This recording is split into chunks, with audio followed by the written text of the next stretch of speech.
Long ago, in a time when the world was still young, the earth itself was but a patchwork of chaos, inhabited by the mighty Titans, the ancient, colossal beings who were born from the union of Uranus, the sky, and Gaia, the earth. These were no ordinary creatures.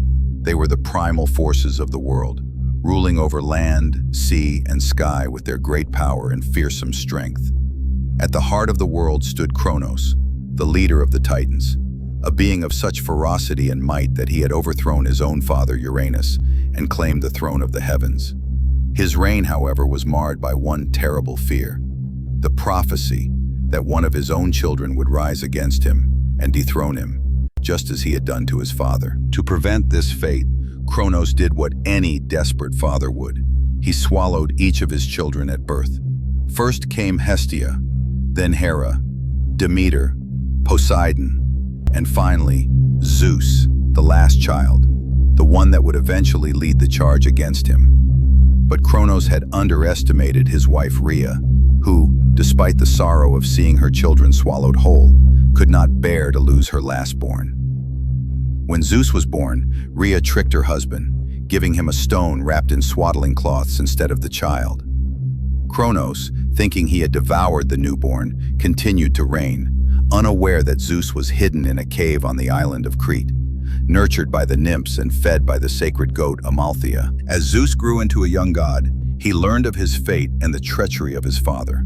He sought out the wise Titaness Metis, who with her cunning brewed a potion that would make Kronos disgorge his children. Zeus forced his father to drink the potion, and one by one, out came Hestia, Hera, Demeter, Poseidon.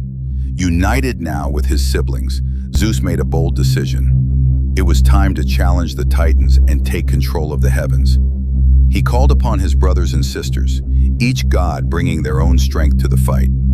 Poseidon with his trident, the ruler of the oceans. Hades with his helm of darkness, lord of the underworld. Hera, the queen of gods and the goddess of marriage. Demeter, the goddess of harvest. And Hestia, the goddess of the hearth. Together, they were the Olympians, the new generation of gods. The Titans, led by Kronos, were not quick to relinquish their dominion.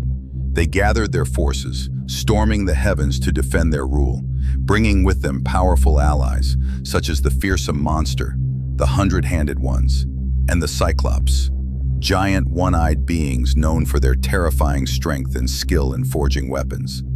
But the Olympians were not without their own advantage. With the help of the Cyclops, Zeus was armed with the mighty thunderbolt, Poseidon with his trident, and Hades with the helm of darkness, a helmet that made him invisible.